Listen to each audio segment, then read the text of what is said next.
So, should we introduce what we're doing?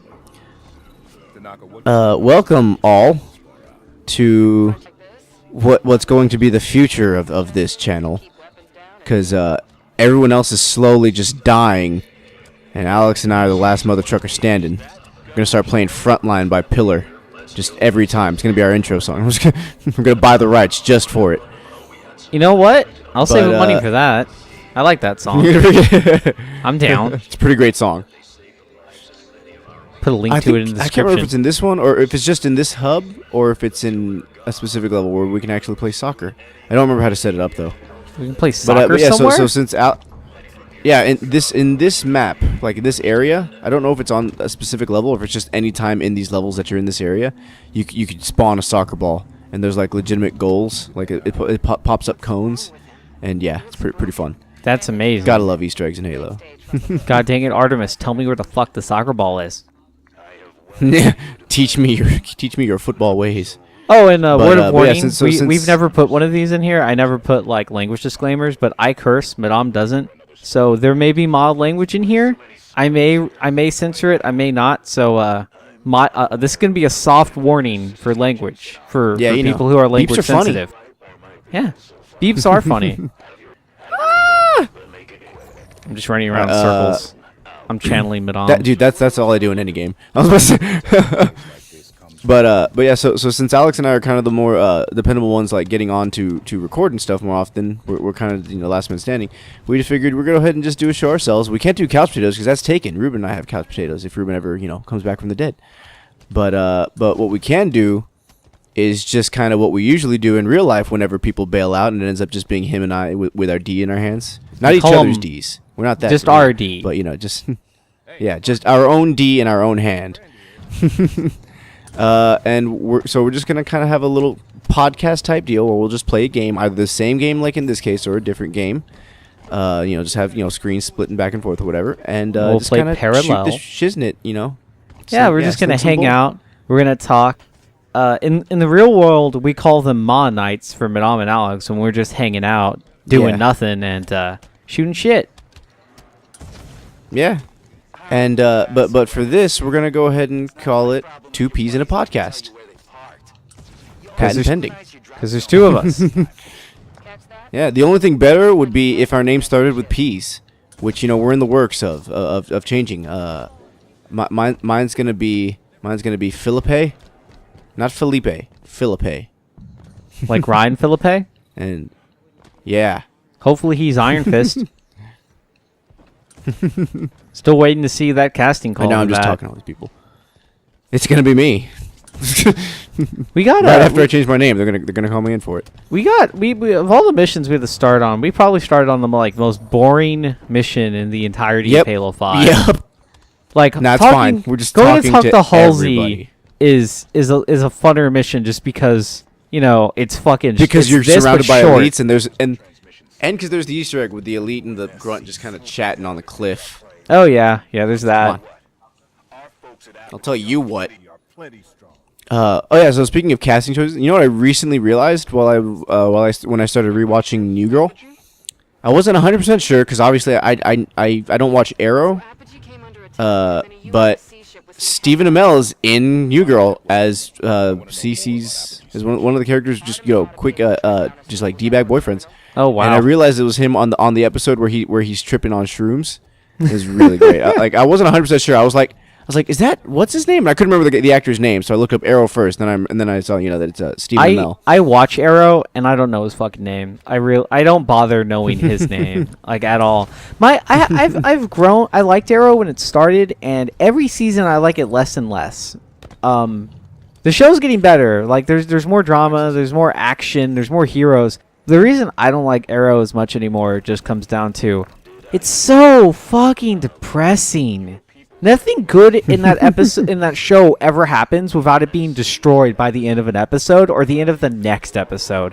Like the Flash. Dude, that's one of the reasons I love being human.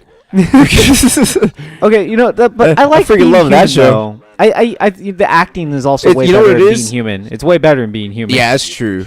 Yeah, and because the characters have their own set quirks, like Sam Huntington, The guy who plays Josh, he's just great as that quirky little weirdie. And this each character's quirks. Sam, the show stays funny.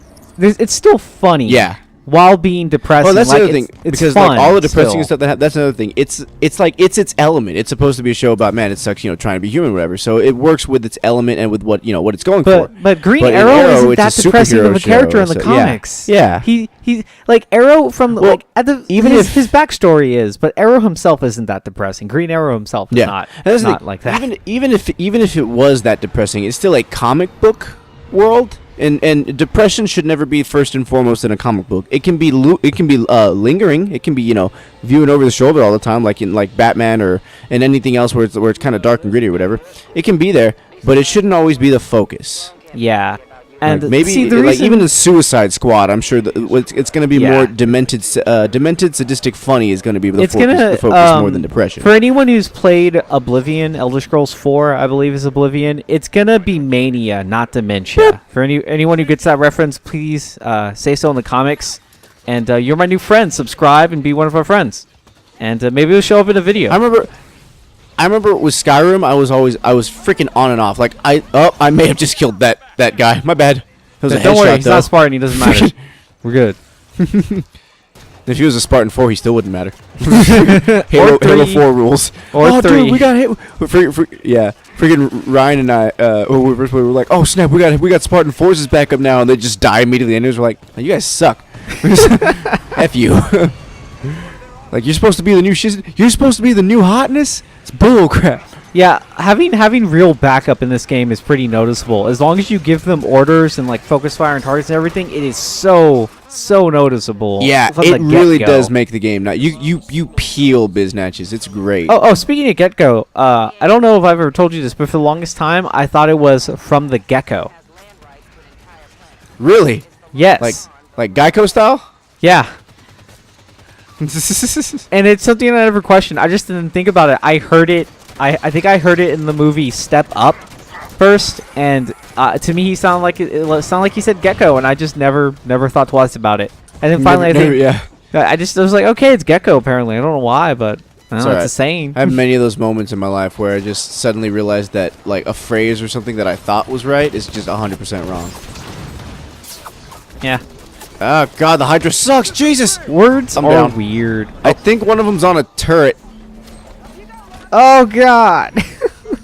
So I think it's still counted as getting me up. That or Vale got me up. Vale got you. Vale got you. Vale has some pretty I saw you dope flop armor. over, but you were still getting me, and I was like, all right. Oh god. I forgot how hardcore you get shredded in 5 because you have teammates. Yeah, they balance it out like that. F that guy.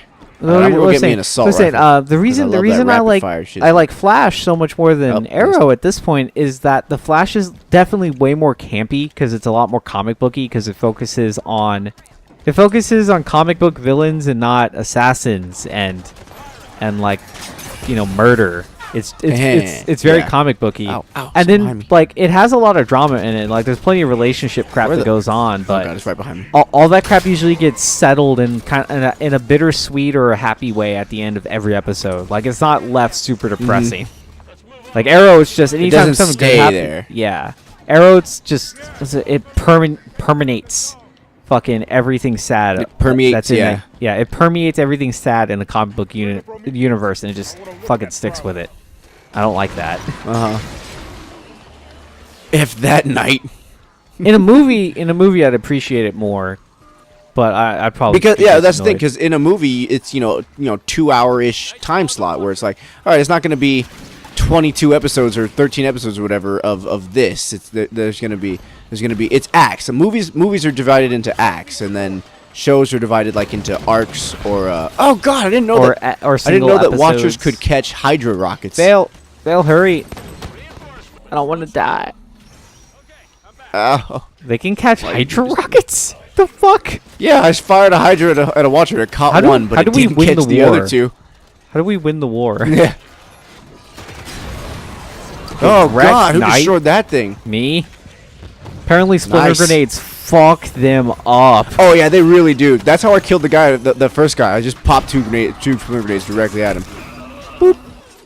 I'm gonna go ahead and get me some of that sweet Nornfang. Where's it at? Where's it? There it is. So when you said that, I there we immediately go. thought you were gonna do what I usually do to get it, and that's just kill Linda. kill Linda. Oh god, you're down. Oh god, everybody's down. Oh god, no. I'm standing over I got something Tanaka. and not reviving. I got no, Tanaka. Don't no, worry. No. Thanks, I'm gonna Tanaka. jump up and down. I'm just gonna. I like Tanaka. All right, Vale, I'm coming for you. But Vale's armor is just so sweet. Yeah, Vale's armor is pretty freaking sweet. Scatter shots hurt. Also, Vale had a pretty good like run in the intro sequence. Like her her little spree. It's pretty freaking awesome. Yeah, it is. Speaking of TV shows, man, what shows are you watching lately? Other, like I know honestly, you're watching New Girl. rewatching Being Human and New Girl. I'm a big fan of if there's a show I really like, I'm a big fan of rewatching it repeatedly, just because like it obviously works better with like the 20-minute shows or whatever, because you can go through so many episodes so quick. Yeah. But I do really and that's the I'm rewatching Being Human. I still haven't finished the 4th season. It's been like I started rewatching it. I made it all the way to the 4th season. I think when I first started watching that show, I watched the 1st season on Netflix, and that was all they had. And then I waited for the 2nd season to come out, and then I watched the 1st season, and then the 2nd season, and then I waited for the 3rd season to come out. And I didn't watch it at all. And then I waited and then the 4th season came out. So then I watched the 1st season, the 2nd season, the 3rd season. And then I started the 4th season. And then I was away from it for like a week or two. Artemis. And then I was like, all right, it's been too long. I'm going to start all over again. So I have still not seen the 4th season. Even though I watched all the way through the first 3 seasons. Like I didn't see this 3rd season when it came out on Netflix. Yeah, and then all the time passed, and then the 4th season came out. Dude. The ending for that show was fucking great. It was such a nice, uplifting, like sigh of relief for that show. That was nice. That's the thing. And that's the thing with me. I love to wiki and whatnot, and so I know how it ends. I absolutely do, because I wikied it. Even though I will say this though, that wikia, effing horrible. Like it's fine for seasons 1 and 2. After that, somebody just lost interest, and there's so many typos and grammatical error. It's so horrible. I'm like, I think I understand what it's trying to say. So for all I know, maybe I don't know the ending. Maybe the wording's so bad and they just completely got it wrong. But I know how it ends. I just haven't seen it. People like that show. I'm surprised. Maybe they got mixed up and they thought they were watching a UK version. They just gave up. I'm like, man, this show's gone downhill. Yeah. See that was one of those shows where you're just like, man, the American version was so much better. Yeah, and I've tried watching the British version, even though I'm usually firmly against that. I just, I'm American. I like to watch American things. It's just how I roll. Call me ignorant. I've grown. I have trouble watching a lot of UK shows just because the writing and the humor is so different from what I like and what I'm used to. Yeah, it's very true. It's just like the it's just UK version of she's The not being Office is just like I cannot. Yeah. But saying that, I can barely stand to watch the normal Office, but I can watch it. I can't do that with the UK one at all. It's just not my style. Yeah, of humor. I'm not a huge US Office fan either, but yeah, I know what you mean. I prefer it to the UK Office, and it's just kind of one of those culture things, like the same thing with like Japanese humor and stuff is very different from American humor, and it relies heavily on inflection, and they have their little like stick out your tongue and pull your eyelid thing, like all that stuff. Granted, I find that funny just because I know it's from Japan. Yeah. The other thing is that you and I do watch a lot of anime, like not as much as real anime people, but we've gotten a little more accustomed to watching Japanese style things. You want a railgun? Is it Whiplash? It's not Whiplash. So you're saying I can't go wreck people with it? Whiplash. No, you cannot wreck at Whiplash level. But you'll be 1/3 of the way to dual wielding, to freaking I think I'm actually good. I got my Hydra launcher. I'm pretty happy with it right now. Cool. It's a little more effective in this area on heroic than the railgun is, in my opinion. Oh god, no! Don't close on me! No. I prefer the railgun. Just because Hydra, but that's mostly because dude, shotgun. Dang it. But I want to keep Nornfang. All right, I'll give up a DMR. I'll pick another one up in a little bit. I just gotta spam Nornfang in this next area. So I'm leaving Hydra, and I'm taking your DMR because DMR. Cool. But it's because I played this on Legendary, and Hydra is useless on Legendary. But I still use it because I like to use any weapon that I'm not going to use, like that I personally just am not a huge fan of or whatever, or I'm not going to choose it over something else. I just pick it up and use all of its ammo on the enemies just for the sake of not wasting that weapon. There's a saw back here, by the way. Yeah, I know. I'm going to burn out the Hydra on these guys up front. Yeah. I'm not even bothering to really aim to lock onto anything with it because they don't stop fucking teleporting. On Legendary, that's annoying as shit because they literally do not stop teleporting, and goddamn them. Yeah, it's really bad. But it's clever. In the most annoying way possible. It's like playing Tracer in Overwatch. Oh, missed. Yeah. Also, man, I was really getting hyped for Overwatch. Like, I saw the gameplay. I saw the trailer. I was getting really hyped for it. And then it occurred to me what kind of game I was expecting it to be. Like, I didn't bother looking into it. But there's a rise of games with no single-player campaigns. And I was worried that was going to be one of them. And then I looked into it, and it was one of them. And that made me really sad because that cinematic trailer and the story behind the characters and all that, I'm like, man, I wanna see more of that world. I don't just want to play in it. Yeah, it does look really, really cool. The characters look freaking awesome. Yeah, and watching the have you seen the cinematic trailer? I want that to be the next freaking Pixar movie. You need to. I'm gonna show you later. You're gonna see tomorrow when you're over. You're Put gonna it in the see link tomorrow. Dump. Do we have a link dump? But yeah, because we mentioned it, I might as well. I'll put a link in the description to a video of it somewhere. If you haven't seen it, I'm going to put a link in the description because you need to see that, and you need to help me petition. But I'm going to die. Petition Pixar to get that movie made. Oh God! No. Look, I watch our content. That's when I'll see the link, and I'll be, and then I'll be like, okay, gotta go watch this. Where's the rocket launcher that's here? Here it is. Overkill. I still find it weird that a lot of our friends that are subscribers, like when I think of them subscribing, I always think that they're just going to subscribe and be like, yeah, I'm supporting you by being a subscriber. A lot of them really do watch our content, and it baffles me when I go hang out with like Dylan Whitney and them, and they ask about certain videos or they quote stuff. I'm like, it's weird. It's really fucking cool, but the same way, it's like I never think of them actually watching stuff. And they do. Yeah, paying attention. I guess where our views come from, Alex. It is. Like, thanks, also, we got another subscriber today. Cool. Pew. Really, it's really exciting when it like I like being a small channel to the extent that anytime we get one subscriber, it's such a cool thing. It's a big deal. Yeah, and we notice it. Yeah. There you go, fans. You're noticed. Hey, you dropped a Magnum. Mine. Give me this. I found a BR. Pew. I still suck with a BR. I'm not good with it. I'm just shooting you in the back. I'm sorry. I didn't even know. I'm okay with it. To be fair, I'm also strafing directly in front of you, so I definitely wasn't making the job easier. I've grown a lot more attached to full auto guns in 5. Like the SMG and the auto rifle has become something I really truly enjoy.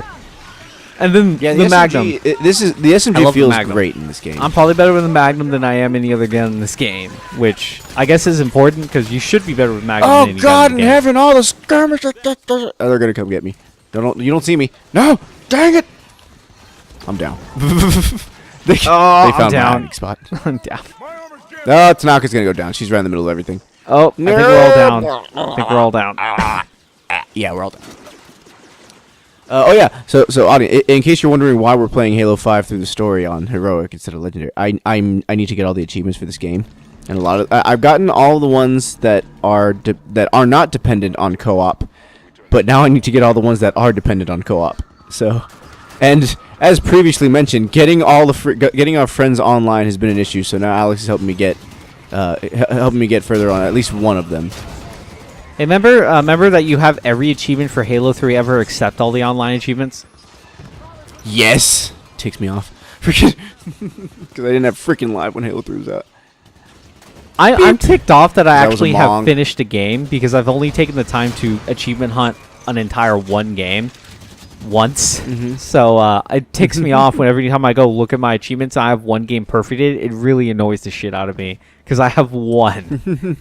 and it bugs me that I don't have a handful of them to be like, yeah, I finished all these games. No, I have one. And it bugs me. I would have rather not done it.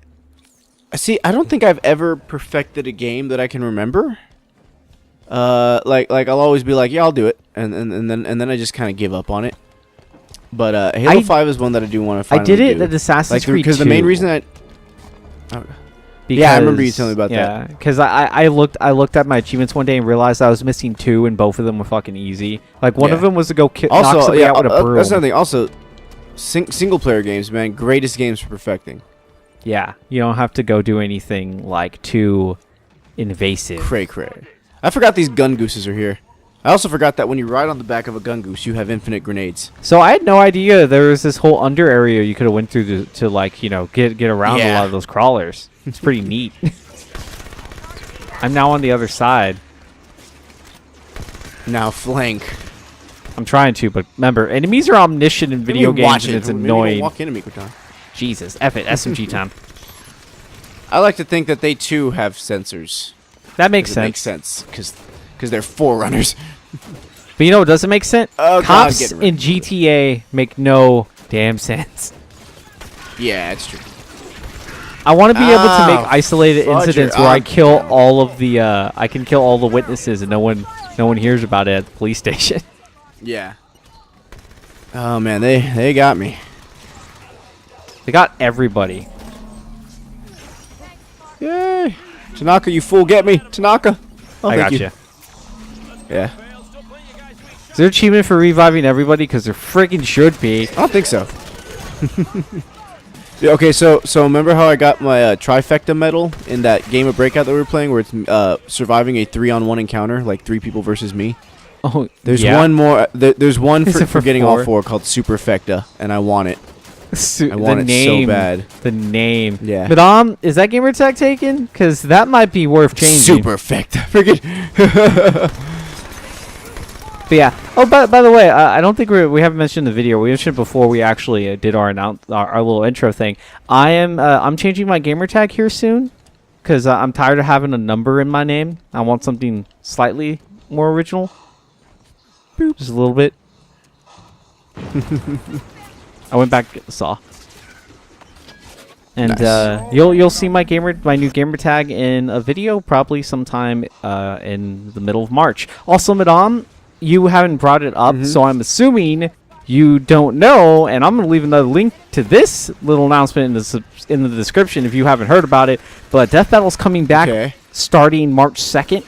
And finally, March 2nd is going to be the first preview of the first fighter for the new fight. The following Wednesday will be the next fighter, and the 16th will be the actual fight. Madame, do you want to know what the fight is? Cool. Because it's fucking great. What is it? It's fucking Bayonetta versus Dante from Devil May Cry. The good Devil May Cry, not the shitty reboot. Yeah. Although I'm really scared that Bayonetta is going to win because I am too. I never played the game because I didn't care about it. I've seen clips from the game, and Jesus Christ, I'm pretty sure she's going to win. Yeah, but Buck, my buddy Buck was telling me that Dante seems like she's just made to be overpowered. Yeah, well, Dante technically is too, but she even more so. Like, she's made in a universe, like, they're both made to be overpowered, but they're made in 2 different universes where it seems that Bayonetta is overpowered compared to bigger, more overpowered things than Dante is ever compared to. Assassination, mother trucker! Boop. I was going to jump up and yoink it, then I'm like, nah, I don't want to be that guy. But my buddy Buck, the one of the only guys in class I talked to like extensively. He's played both games extensively, like a lot. He's played both games multiple times, both franchises multiple times, and he is a big Platinum Games fan. Like, that's his dream company to work for, so he knows a lot about Platinum Games, guys who make Bayonetta and made the original Devil May Cry games. And according to him, Bayonetta has more powers because it's like flat out just magic, and she like can do witchcraft and stuff. Yeah, she could do a lot with it. But at her core, she operates on the same magical rules as Dante, and that, according to him, because he's played both, I can't speak either way because I haven't played both. But according to him, Dante, while not having as much variety in his power, is technically more powerful. I freaking hope so. I hope so too. My main thing is, does Bayonetta have anything that equivalent to Devil Trigger? No, she's got to, right? Because it's basically the same game. Not to my knowledge. I did some looking into her because I'm crazy worried. I want Dante to win. Go Dante. Yeah, Dante 2016, y'all. Dante 2016. Put Trump. that in the comments below as well. Like, are you Team Dante or are you Team Bayonetta? Or are you just a fan of Platinum Games in general? Put that somewhere in the comments. It'll be cool. What else has Platinum Games developed? They sound familiar. They're Are they the ones who are doing Scalebound? Yes, they're making Scalebound. Okay, That's that's why it sounds actually familiar. that's actually a theory on why the main character seems to be Nero inspired.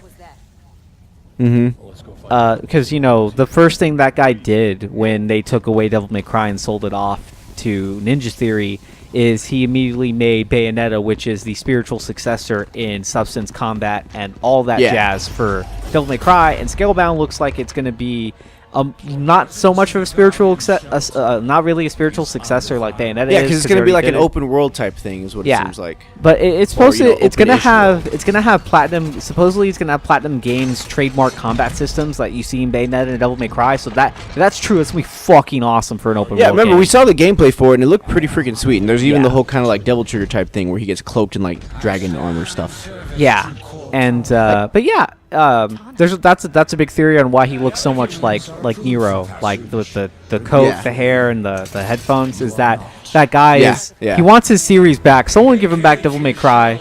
Damn it, he clearly misses them. I really did like Warden Eternal as an enemy.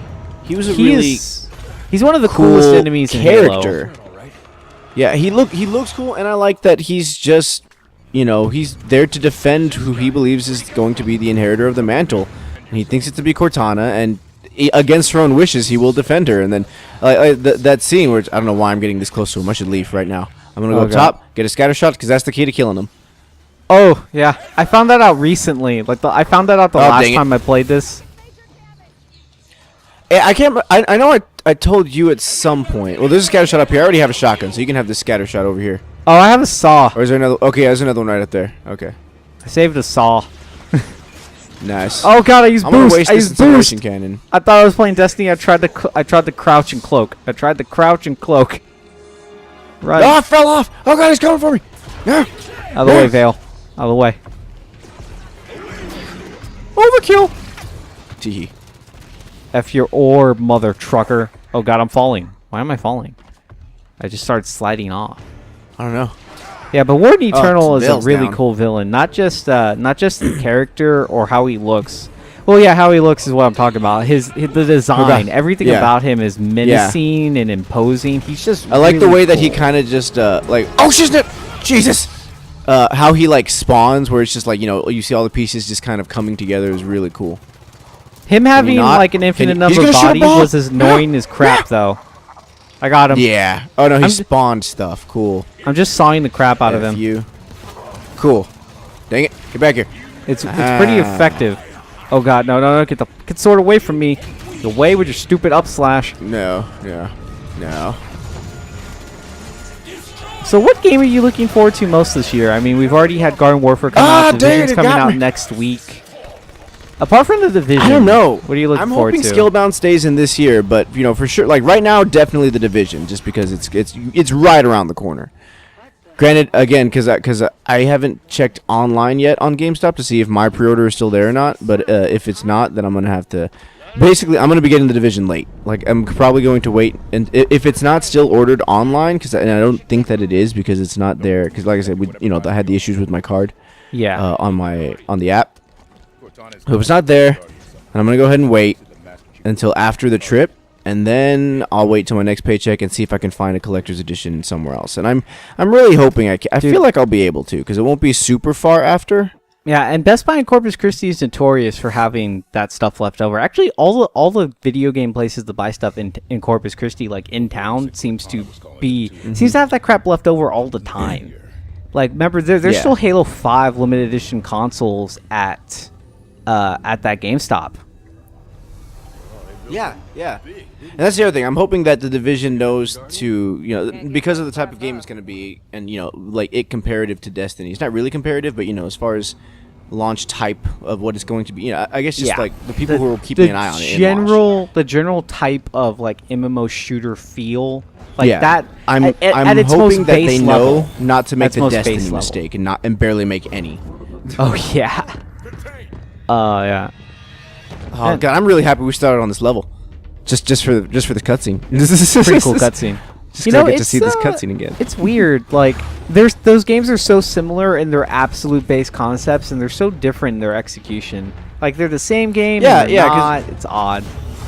Yeah, and it's but I like the way that I think it was Dado who said it, who compared them. That they're not similar enough for either one to really poach the other's player base or anything. Yeah. So there's no worry one way or the other there.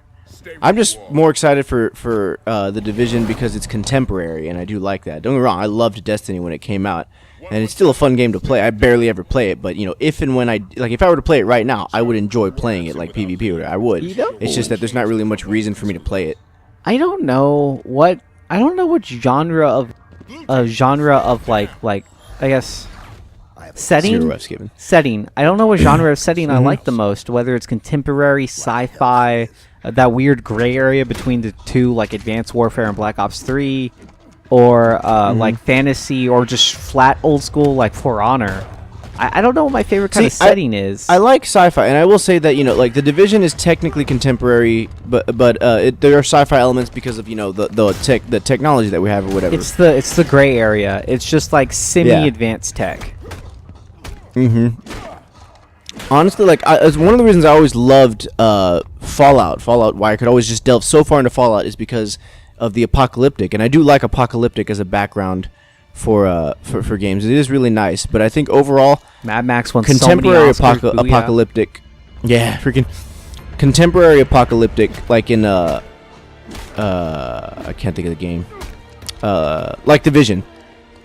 Where it's like you're in this isolated thing where it's like society is crumbling. It's not dust already, but it is crumbling. Get wrecked. Yeah, it's mid-apocalypse. Get wrecked. Yeah, Locke does get wrecked. He gets bitch slapped in that. I loved it. Like as soon as he freaking as soon as Chief breaks Chief's visor and Chief's like, "My shiznit is custom." You mother! It's like that's it. I love the look. You can just see him as he's rising up. He's like, nobody makes me crack my own visor. It makes me think of Nero. To go back to the screw tax having Dante, Team Dante, y'all. Nero and Dante kind of have a similar relationship to Locke and Chief in their skills. Like they're made up in a certain way by the promotion and the marketing to be on a relatively even scale. Like this is the newcomer who might quote unquote take over, but then you actually get to them in game, and Dante / Chief is just toying with him until he feels like he needs to take it seriously, and then they get crushed. Yeah, that's another thing. Like they bring up this guy, but honestly, I feel like if there was anybody who could ever rival Chief, it was Noble Six. It was 6. Just because the only one to ever be called a hyper lethal vector other than Chief. The only other Spartan with that rating. But yeah, and not just because of that, but also because Spartan 3. I have more respect for Spartan 3s than I do for Spartan 4s. Obviously, most respect for Spartan 2s. But Spartan 3s were, Spartan 4s. They're people who are already in the military, and they were, they're the best of the best that are there in the military. They've obviously been indoctrinated, all that stuff. And but they, at that age, they were like, all right, come be a Spartan. And so it's the skills and the mindset and everything they had already. But with, on top minor of it, augmentation and tech. Yeah, the augmentation is basically the same as a Spartan 2. It's just it was way less risky. You want to be a gunner on the Goshawk? You want to drive? Gun Goose. Okay. But yeah, so that was the main thing. The same thing with Spartan 3s is, almost exactly the same augmentations. There's some minor differences, but what it basically comes down to is just the training. And of course, Spartan 2s were trained for freaking ever. But Spartan 3s were mostly made up of the orphans of glassed planets. So they've also got, I feel like, a mindset, the second best mindset out of all Spartans. Because Spartan 4 is like, we're military made. Yeah, exactly. The whole is like, and time for some freaking now payback. That you mention that, you can see that in a meal, particularly a meal in Reach. His demeanor just screams, "I don't care what we're doing as long as I can kill somebody." He's kind of got Alex, that. It's all up to you. Do I just keep going? Yeah, like I said, dude, I love the. Oh, dude, Tanaka's got me. Oh God! Oh mother of God! Freaking drive. Well, that was nice. What happened? Ah, flipped. Forget. Oh, I got barrel roll. revived, tried to get in a Warthog. Didn't Or happen. We're all aileron dead. Now roll. there's just a Promethean soldier on our Warthog. Alex. Oh no, we're fine. We're gonna die. Let's keep going. But but yeah, like you said, he's just kind of ticked off all the time. That's why he is, embodied as the Wrath of Noble Team. I love the monument to Noble Team. He's called the That is Wrath real of cool, Noble or Team. the I did not know that. Yeah, and hey, for that, you're on me. Sup? Yeah, they have the whole. I can't remember. I want to say it's the monument to Noble Team, but it might be the monolith or something like that to Noble Team. Monolith sounds more Bungie. Or I guess 343 at this point. But yeah, Bungie made Reach. That was the last one they made. Right? Yeah, it's Monument. No, wait, to they Noble made Team. 4. They made 4. Did they make 4? Yeah. 4. 343 made 4. Okay. Bungie made Reach. Yeah. All right. Or at the very least, they had their hands still in Halo in Reach. Ah, God, I'm dead. Man, so what's George? If Emil's Raph, what's George and Carter? Or is Carter just like some lame? Like, is he Leo? Is he just Carter- leadership? I think he's just called the leader of it. Let me see. Monument to Halo, also known as the Monument of Light, was a part of the Remember Reach marketing. Noble Team Memorial. George, it says, adorned with battle scars of wars past, his armor told the story of a true Spartan. A testament to the conflicts waged over decades, he inspired Noble in their darkest hour. And with his hardened voice ringing louder with each Covenant salvo on his homeworld of Reach, the destiny of Noble Team was realized and the survival of humanity secured. In recognition of this, his endless courage, we honor him as the fighting spirit of Noble. Oh, that's pretty. Yeah. Reach Birthplace Palhassa Reach. So, is Kat the biznatch of Noble because she died like one? Now I think she's. Let's see. She's a Strong brains. both in mind and spirit. This has just turned into me reading the monument to freaking to Noble Team. Hey, That's anyone cool. who We're on anyone a doesn't time know, limit like I for don't this, know. That's pretty cool. I like Yeah. Reach too. Armor lock. Yeah, was Reach fun. was really really good Broken, because but it was fun. showed you the Oh, God. darkness of it. Like the other the other Halos, there was some darkness to. Oh god, I got freaking pelted. There's some darkness to it, like when you see people, like the city getting glass and all that. But in Reach, I think they focused more so on the dark, on the darkness of the Human Covenant War. So I really liked it for that reason. Oh god, you and I are both dead. I think we're gonna revert because AIs don't count. Have you seen all the freaking videos of people kicking over robots? This is why they're gonna murder us. Oh god. This is why the machines will rise. Watch it. Yeah. They're just how that begins is someone kicking Remember, the wrong robot. I had this dream. I'm gonna have to discover the meaning of life all over again and vomit it up. What if you saw the future induced by a fever? A fever-induced. I'm a fever-induced future seer. Quick, someone get me sick. See the lottery next time. That'd be useful. Yeah. Yeah. Oh man, Reach was great. Reach was F a really good you. game. At least campaign. Yeah. I know a lot of people. If I remember correctly, a lot of people complained about Reach, didn't they? A lot of people felt like the messed No, up. I'm pretty sure. I think people really really liked Reach. The only people complained about armor abilities, but it was mostly just the armor lock. But I think that was about it. Other than that, I think people really really liked Reach. It was the last one where there wasn't a whole crap ton of naysayers because everybody crapped their pants with Halo 4. They were like shut the freak up and play the game. It was fun. Loadouts were fun. Am I mad that they're gone? No, I don't care. Yeah, people despise. I mean, I'm okay. I loadouts. like that it's standardized again, and I liked that I had loadouts. I like what's given to me because, I mean, as long as it's not a broken, horrible game, I'm okay with it. It's fun. I know what I'm paying for. Even then, and I'm happy we've with found it. fun in broken games. We do play Destiny. Yeah, yeah. It's not as much anymore because there's just nothing really to do. There's nothing to do. Yeah, that's the only reason why. That's the reason I stopped playing it. I started Dang it. picking it up again, and I'm getting more and more back into it to finish up all the crap I didn't bother doing, like Black Spindle and Touch of Malice before the spring update. I like to get that crap done before the spring update on one character at least. See, that's the thing. All that's left to do is just the stuff that it's like, the completionist type stuff where it's like, oh, I never did this, so I'm gonna do this. And I'm not really like that for games that unless I'm like 100% into the game. And even then, I mean, like with Halo 4 and stuff like that, I'd be into it. But it's not that kind of game where it's like, oh, get loot. So for Well, all that see, stuff, I if, can't be bothered to do it, and also I don't have the time. Like, If I'd like see, to for delve, me, I like to divide my time amongst games. I'm doing it because like Touch of Malice and Black Spindle, like they're missions. Like I have a couple exotics that I don't have because they're random, they're drops, Oh, God. and I don't bother with it if it's not something I'm gonna use. But like I'm only missing 3 exotics, and it's ones you just get from missions that I never bother doing. So I'm like, man, I almost have it completed, and the only reason I don't have it completed isn't luck. It's just that I haven't bothered with it. So I'm trying to get that done because there should be like there was a moment in time menu. where I was like, I want to get Touch of Malice just because it looks nice. But then I was like, yeah, all the time that I would have to put into it. It's obviously it wouldn't be a whole crap ton of time, but it's like because it's a collectible thing. Like Halo, heck yeah, I'll put the time into it for that because I want the achievements for Halo, and because I'm just a bigger fan of Halo than I am of Destiny. But like for Destiny, like having to find those collection stuff, like watching guys stuff like that, I'm just like, meh. I'll pass.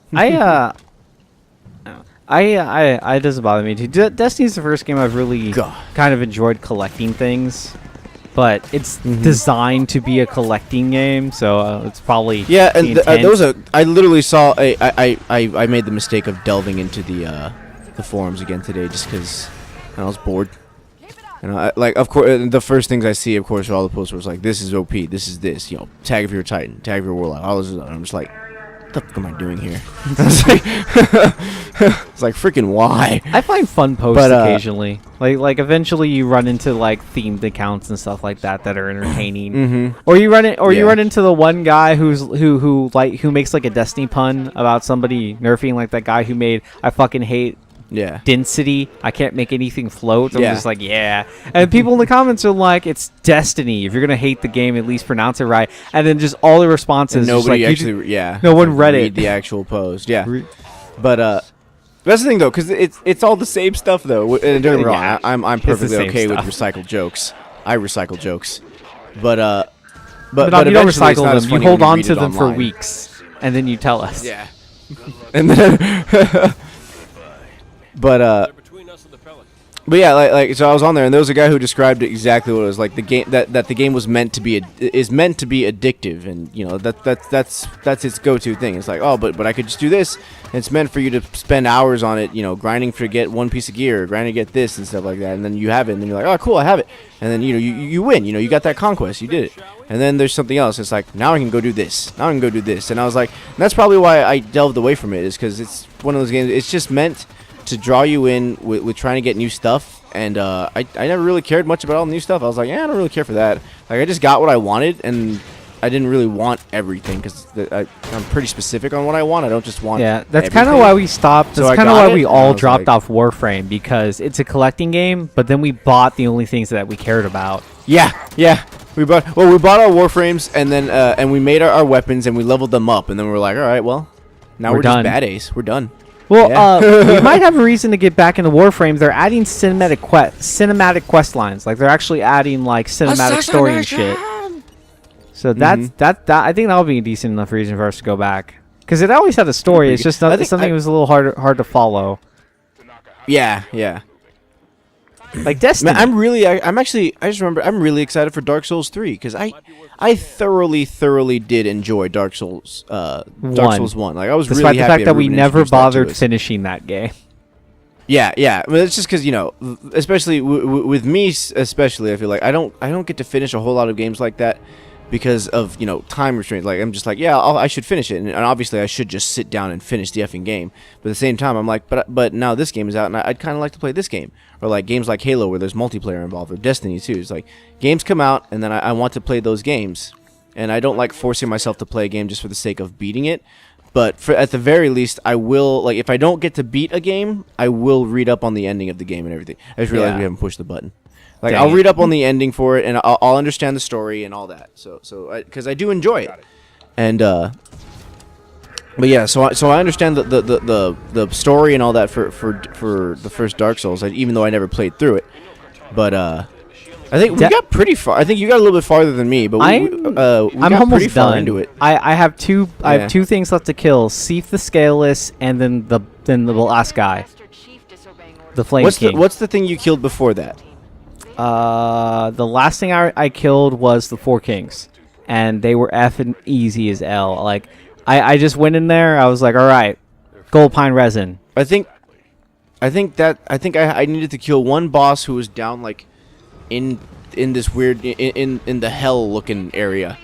Like, No, wait, I needed to kill that boss, there? and then I needed to kill the four kings, and then I needed to kill Artorias or whatever, and see the scaleless. I remember killing Artorias. I remember the Four Kings. Wait, I thought Artorias is the final boss. No, wait, is he the final boss? I thought Artorias is the no. No, Artorias, isn't he the wolf? Isn't that the wolf? No, Sif's the wolf. No, that's the Great Gray Wolf Sif. Yeah. I don't remember who I don't know. That's how long it's been. I haven't touched that game in so long. I'm pretty sure that Artorias is the final boss. I'm not 100% sure, but I'm pretty sure. Yeah, I have no idea. Get bullet hosed. Get bullet hosed. I am definitely looking forward to Dark Souls 3. It's not high on my list, mostly just because Destiny has kind of ruined me for playing single-player games. Because like playing Destiny, I made a lot of friends on Destiny. You know, I have like two big groups of like 6 or 7 people a piece, so it's like 14 people I play with consistently on Destiny. And I've grown so used to playing multiplayer, Crucible, doing co-op missions. I've grown so used to having groups to go play games that I have a lot of trouble sitting down by myself with a single player campaign. That's why it took me how many months to finally sit through and play Halo 5 story, and it's a story I like and really cared about, and it took me like a month and a half, 2 months, maybe more, to get through Halo 5 story, just because I'm like, man, I could sit and play Halo 5, or I could jump on Destiny and like play with like these 6 dudes I play with and like hang out with people. Yeah. Like, the gaming has become such a heavily social experience for me. I have so much trouble sitting down by myself and doing it. See, me, I think overall I prefer gaming alone. I do like just playing on my own, and I've gotten to where, you know, there's plenty of games, especially like when I played Resident Evil 5, when I played Halo, when I played any games. There's plenty of times where I've been invited and I've talked to people, and I'm like, hey, how's it going, man? Especially like in Ghost Recon, there's plenty of friends that I made in Ghost Recon. I got wrecked. The freak was that? That was Incineration. Oh, it was a Splinter Cannon. Yeah, Splinter Cannon. I was trying to grab one and get him, but he has a Splinter Cannon. I think you just gotta hold X. Nope, you're a fool. Freaking, she started reviving me. She got like halfway done, then she just stopped. She was like, maybe not. Vale's hanging out by my corpse. But yeah, so like I can be Ghost social. Recon, I can be a social gamer. We made a lot of friends in Ghost Recon Future Soldier. That was perfect. I made like 2 or 3, like you said, I made like 2 or 3 like full teams of 5 other people where we just, you know, for one day we got together and we just wrecked on that day when I was playing alone, and you know we were cool, we were buds and everything. After that, I mean, I talked to them occasionally, but you know, if we weren't playing that game and we just fell off, and I'm okay with that. I'm okay with having, because I you know, like in my life I've gone to a lot of like camps and a lot of, you know, 1 week things or 2-day things. And so I'm used to, and I do like the I guess the I can't think of the word. I'll just say the idea right now. The idea of or the concept of just having this, you know, one really cool week where you're just great, that you're the best of friends with these strangers that you don't know, and you know, you bond and you get to know each other, and it's just a really cool experience. And then it's a walk away, and you'll never see each other again, chances are, and you know, you want to keep in touch, but you probably won't, because, you know, everybody has lives, and I like that. I like just being able to think back and remember, hey, you know, they were my friend, and you know that if one day you see the other person, you'll be like, hey, how's it going? How you doing? You know, you'll remember them, and the first thing that yours and their mind will drift back to when you see each other is that week at camp, or that week at, you know, like LDZ, or, you know, the tobacco camp, whatever it was. You know, you'll see that person if and when you ever do again, and your mind will flash back to this awesome time that you had, and you're like, man, we were the best of friends. Like these guys were my world for a whole week. Like, I'm okay with that. And then, you know, never seeing them again. Not that I hate them or anything. Although, to be fair, I mean, anybody who I have continuous contact with, I eventually hate anyway. So, not permanently, but you know. Yeah, I know what you mean, because there are plenty of days where you know, I'm sure you're like, I could go hang out with the guys, and you think about it, and you're like, no, I think I hate them today. I'm going to stay home and play a video game and eat some cookies. Yeah, maybe not. Yeah, I get that. I've had, I haven't been to camp anywhere near as much as you. I've only been to Zephyr. It was mostly like the church camp, yeah. Yeah. But yeah, church camp is one of the good ones. But one of my favorite ones, I think the deepest one, like where I bonded the deepest with more people, was Lorenzo de Zavala, the youth legislative camp. The thing where it's like where we made our own government. That one was freaking awesome. Like That me and a sounds group awesome. of guys would just like, because and that's the other thing. It We were sounds on a college campus. hold for one on. thing. To me, legislative youth government. To me, what I just heard was you went to a camp where, like, I'm assuming cabins or groups got to create their own little mock governments, Oh, and shit. they had like their own like little UN at the camp. That sounds entertaining. Basically, only it wasn't little UN. It's kind of like it's kind of like a model UN. But we were all legislative. Like you were either one, you were just somewhat one way or another. You were in the legislation, or you were in the House of Rep. I was in the House of Rep because I didn't really try to do anything else. I didn't want that much responsibility. I really didn't. But I will say this, like, because we legitimately had like kind of campaigns to get people elected, like for governors and stuff. And so I was my buddy's campaign manager. Oh, that's I told him what fun. to do to get That's elected, and he cool. got elected. So I was like, "Look at that! I'm 1 for 1 on campaign management." I was like, See, but technically we're in the speaking- wrong business. We gotta go to politics. We can get Trump elected, we win. If we can get him elected, we just win the world. We can get anyone elected. We can get toasters. We can get toasters as president. Toasters with fucking toupees. But yeah, it was toasters with toupees. That sounds like a charity group. toasters with Toasters with toupees. Oh god. But yeah, so like it was just this really big government thing, and so we did our own stuff, and they made us. I think I've told you this about this before. They made us wake up at 5 o'clock every morning, and this is before my body was used to waking up at those times. Like, I mean, even I don't wake. My body wakes me up at like 6:30 every day. It doesn't. It's never. My body's never instinctively woken me up at 5. Like maybe just randomly because I'm hungry or something, but never instinctively on the dot every morning. 5 o'clock. I mean, I could probably tell myself to do it because that's the only way I wake up now. But yeah, like they wake us up at 5 o'clock every morning, so we go do jazzercise.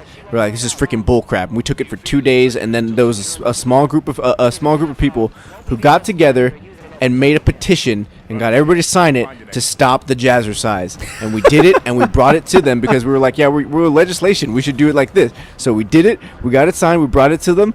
And the freaking I can't remember what it was. Speaker of the House, I think, might have been who the guy's like seat or whatever. No, he was kind of like our leader at the time, like the group, and he was a previous member of the LDZ. Like he had been in it previously, and so they called him back to get to be kind of in charge or whatever. And his character is basically to be an a-hole, like just demean us and everything.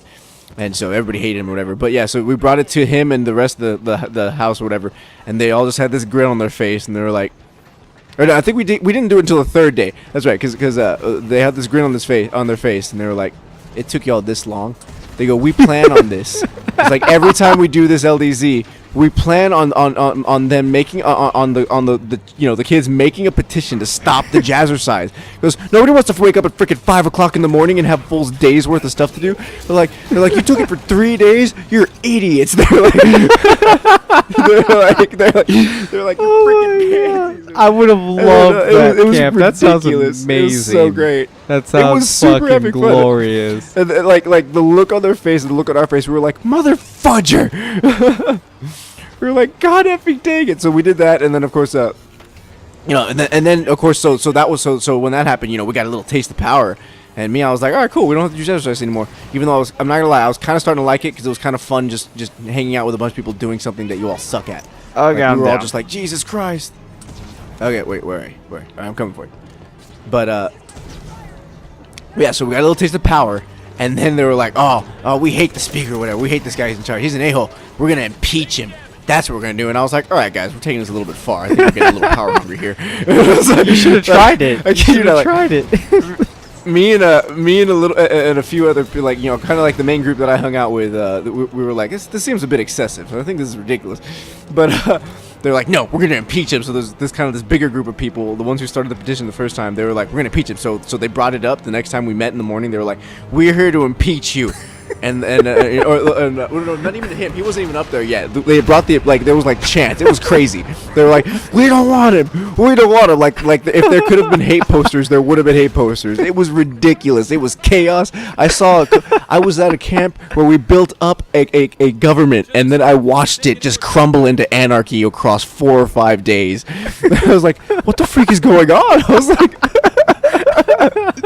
it was effing ridiculous. That sounds amazing. It was pretty entertaining now, but like at the time it was legitimately terrifying. I was like, Jesus Christ, this is what happens when you give people too much power. I also fell to my death. Nope, I didn't die. I just fell all the way to the bottom of the freaking. That's worse than death. Eventually. That's worse than death. Yeah, starting over. But then so yeah.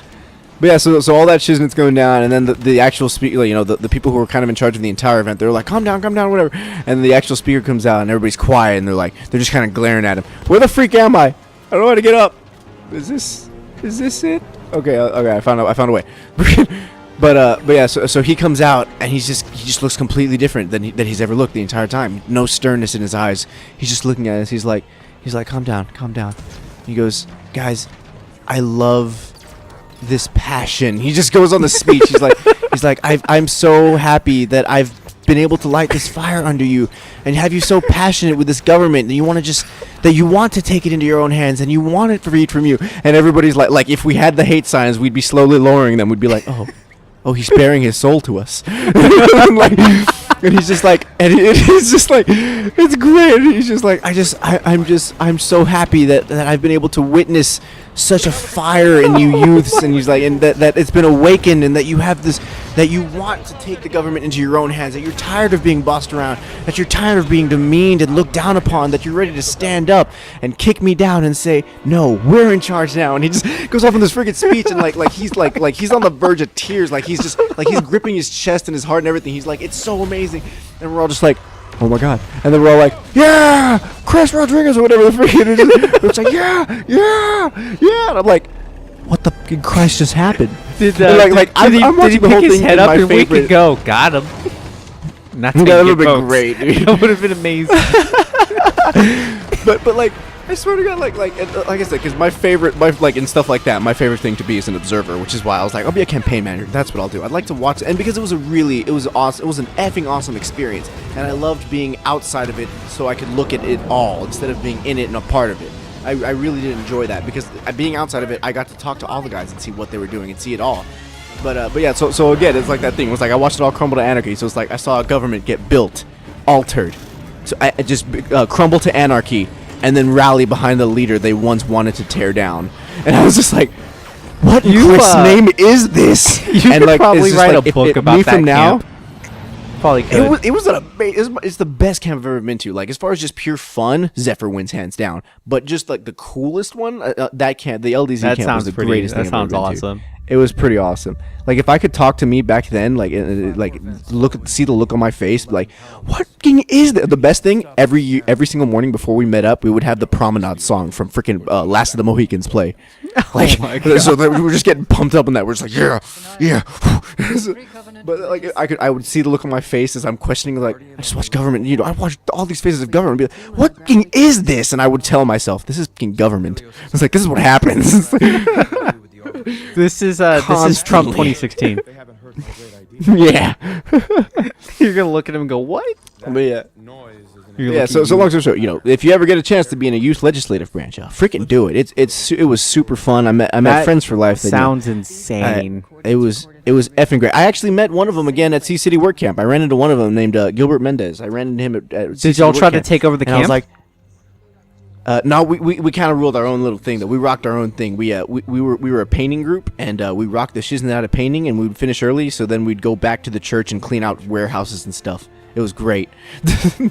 Also, we had an effing awesome shower house. So much good food. Cool. But yeah, I saw him, and like the first day I saw him, and I was like, "Hey, Gilbert!" And he looks at me, he goes, "Hey, Ramrod," because that was my nickname that a buddy of ours gave was Ramrod, and so we made a team. It was like, yeah, Team Ramrod. So I unintentionally became a mascot over at the LDZ thing, and then a mascot of the new team at the freaking Sea City Work Camp. Nice. It was really, really fun though. I loved it. It was a great experience. Yeah. It's almost as good. It was better then, but I Zephyr. did still enjoy the tobacco-free thing, just because the birth of the belly crunch. Yeah. And I've only ever been a Zephyr, and I don't know. I remember that we ended Zephyr on such a terrible note. That last year's Zephyr was so dull. Yeah, Like it's just because our freaking cabin mates sucked. yeah, especially because like those Zephyr, mother effers need Jesus. Like was it the first year Zephyr we had a small enough group and we had our own cabin, right? Was it the first or second year we had our own cabin? Yeah.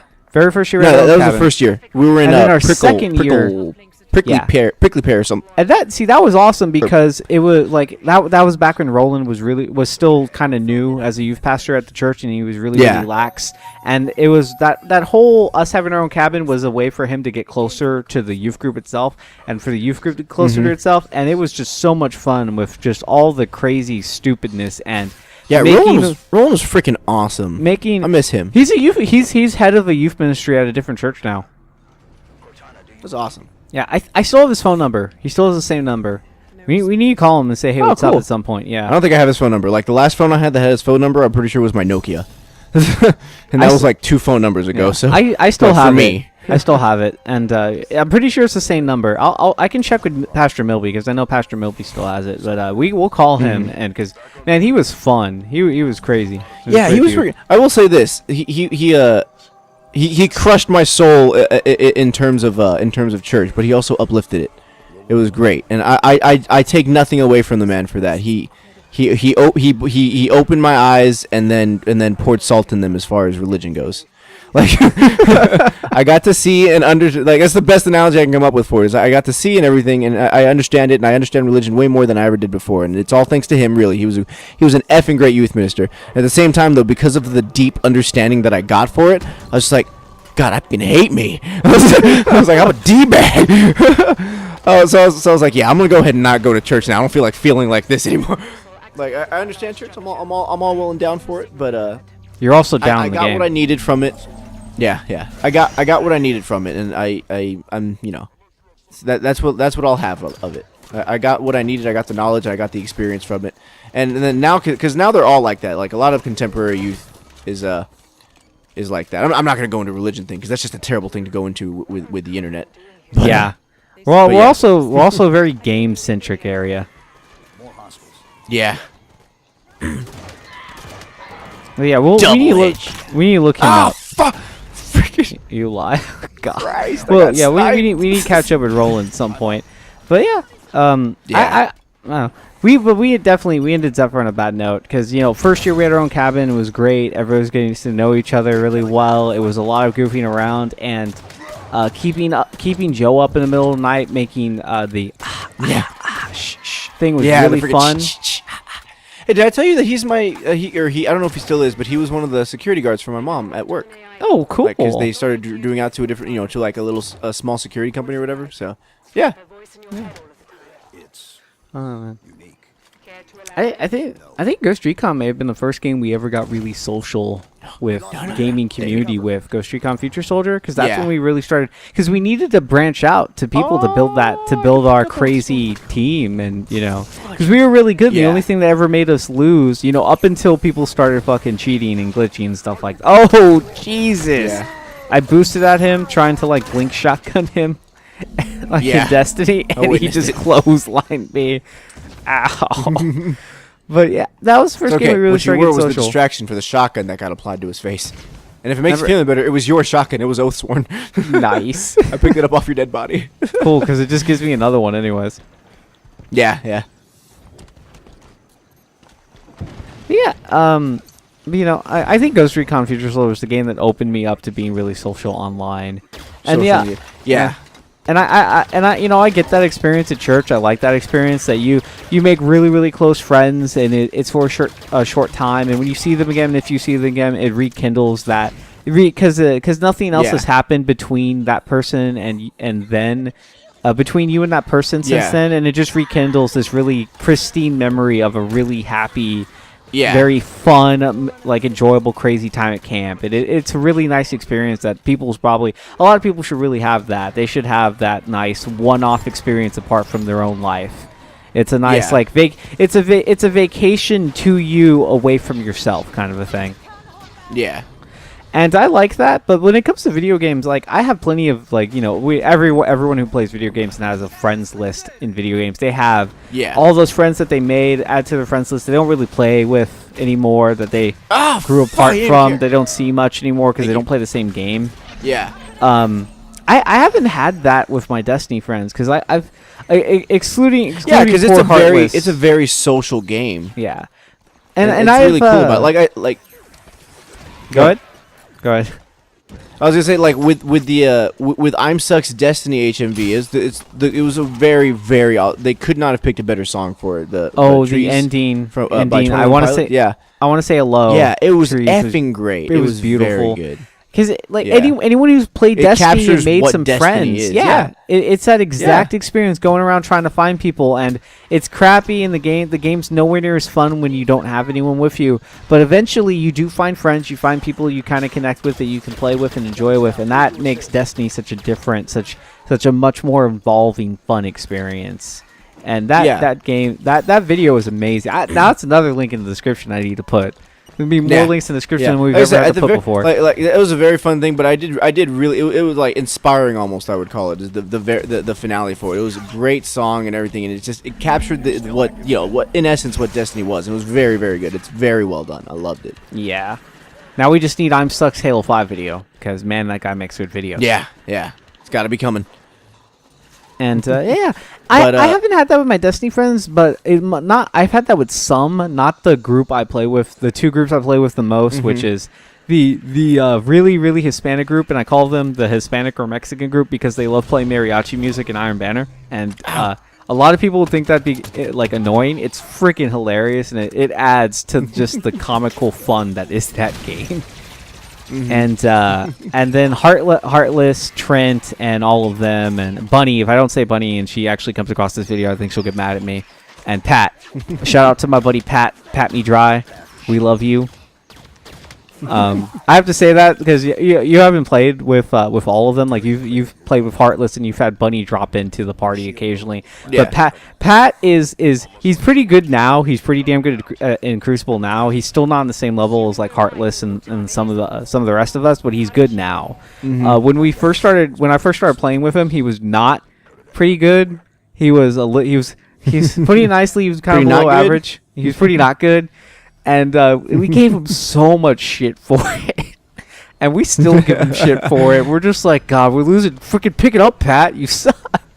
And like, it's fun. And Pat takes it. He's like Ryan. He's just like, damn right, I suck. But I'm better. Like, he's fun. He's a really cool dude. Doesn't afraid of anything. We love you, Pat. But I feel a need to say that.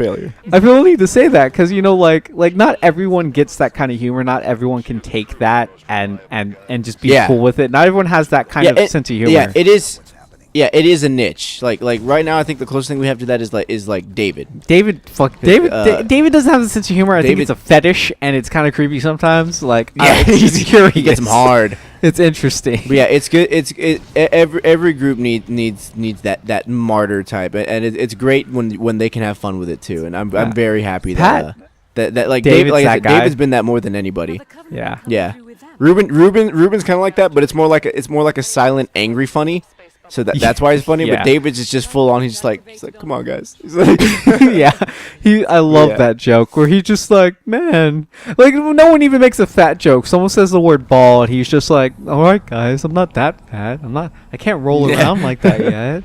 Jeez. we got him to the point where he's paranoid. He's just any little thing he ties to him being fat.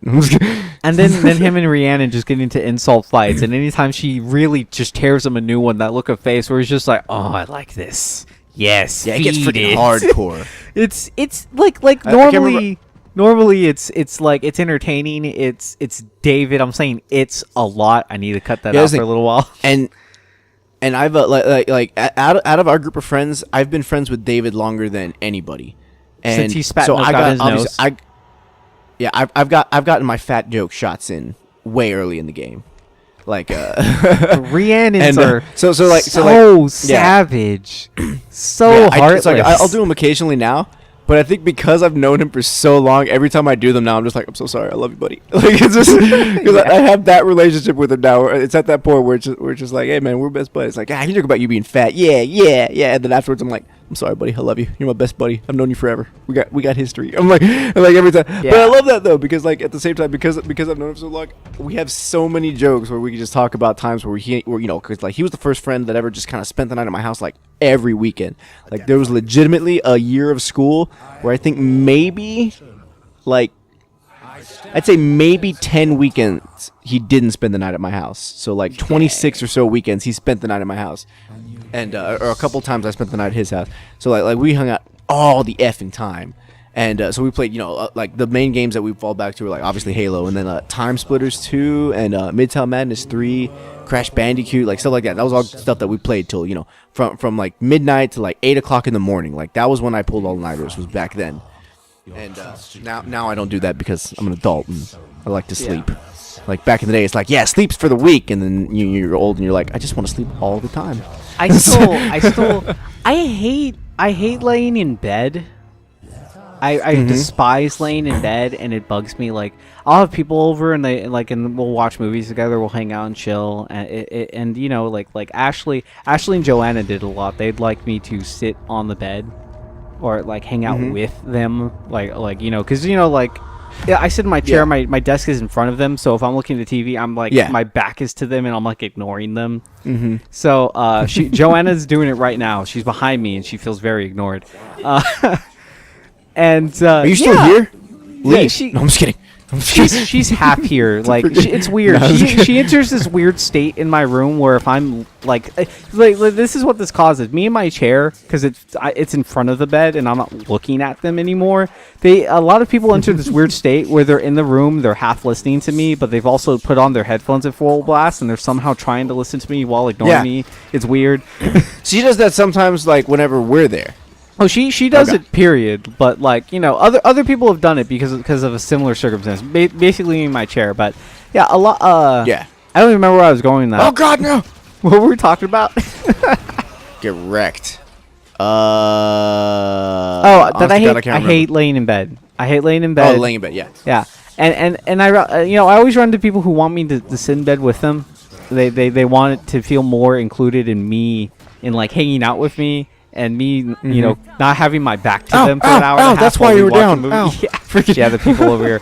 I was like, what happened? Yeah, I run into that scenario where they want me on the bed. I'm like, I don't want to be on my fucking bed, like at all. If I'm not going to sleep, I don't want to be on my bed at all. Like if I'm not going to sleep, or if my back is bugging me, I'll lay down. But even then, I'd rather stand up and stretch in some really weird, convoluted way than lay down. Yeah, see, that's the thing. I've recently, and by recently I mean like within the past probably like 2 months maybe, I've gotten back into just being in my room and just kind of chilling in my room. Because like for the most part, I was barely ever in my room. I was always just out here, like either in the front, either, playing video games or chilling with my family or whatever. And here lately, like during the day, like before I go to work or whatever, like after I get between my little period, but like after I get out of class and before I go to work, I've been enjoying more and more lately just chilling in my bed and watching YouTube or watching Netflix on my actual laptop now, or stuff like that. So I've recently gotten back into being in my bed and just chilling. Yeah, I can't stop porting everywhere, you pricks. I can't just lay in my bed or sit in my bed. I have to be doing something, and I don't feel like, even if I'm doing nothing, like I'm sitting around doing nothing, I feel more productive if I'm sitting down in front of my desk where I have the capacity to do something. Mm-hmm. On my bed, I feel so unproductive on my bed, no matter what I'm doing. Even if I'm legitimately not doing anything and just watching TV, I'd rather sit down. Oh God. Than lay on my bed. Yeah, like because. Dang it. Oh God! Now they're firing at me. Yeah, run. Because I'm on my laptop, or because when I'm on my bed, I'll play my Game Boy, especially now that Pokemons are out. I got red and I got yellow, because if they were $10 a piece, I was like, F yeah, I'll drop $20 on there. I need to do that because I think that's the only time I've ever sat on my bed and been okay with it is like with a DS. with a handheld game. Like with a handheld game is totally cool. That's probably why I can't do anything productive from my bed, because my laptop can't do any of it can't edit, it can barely open Audacity anymore, it can't do my homework. Like I have to be at my desk to really accomplish anything. Yeah, of to note have in my a life. working, a functioning computer. Yeah. Yeah, and then like I don't like.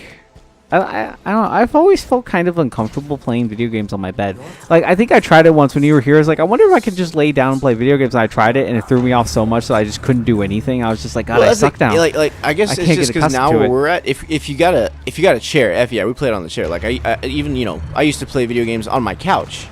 And now you whenever have I still the- have my the Xbox in my room and Chair, stuff. Yeah. the recliner set up. Yeah. Like here in the front now, there's just a chair that I scoot it forward and everything. But oh god.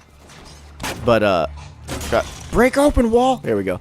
But yeah, like I can play video games from a bed if I need to. Like whenever we're all at your place, and we're all in the bed. I can sprawl out on the bed and play from there. That's fine. I just prefer being in a chair. I can I'm do it. used to it because it I can props do my it then elbows up. too. I did that just recently, because we were all over here playing Naruto for a little bit, and I was doing it from the bed. Yeah. Oh dang, Splinter Cannon. Oh Jesus, Splinter Cannon. I think we're all gonna die here. Are we all dead already? No, you're alive. Hi guys. Careful. This is a bad idea. Let's go. Nope. He did a backflip. That was nice. I was directly above all three of you. I was like, this is not gonna end well. I was like, no. we'll try it. I guess I've do it. developed a stigma towards my bed, because I guess I don't like sleeping for long periods of time. Like anything more than 7 hours, I feel like I've wasted so much time of my day. Yeah. I know it's- what you mean. It's weird. I just I'm the exact Oh, same way God. with that. I forgot about Like, Warden I Charles' aim fucking for balls. 6 hours, but I usually end up with like 5.5 hours, which is fine by Yeah. me. Yeah, I don't know. I guess I've developed a stigma towards my bed because of how sleeping makes me feel like I'm wasting time, that I just don't want to go near it a lot of, like during the day. So much so that, man, my back bugs me so much sitting down for so long. It bugs me.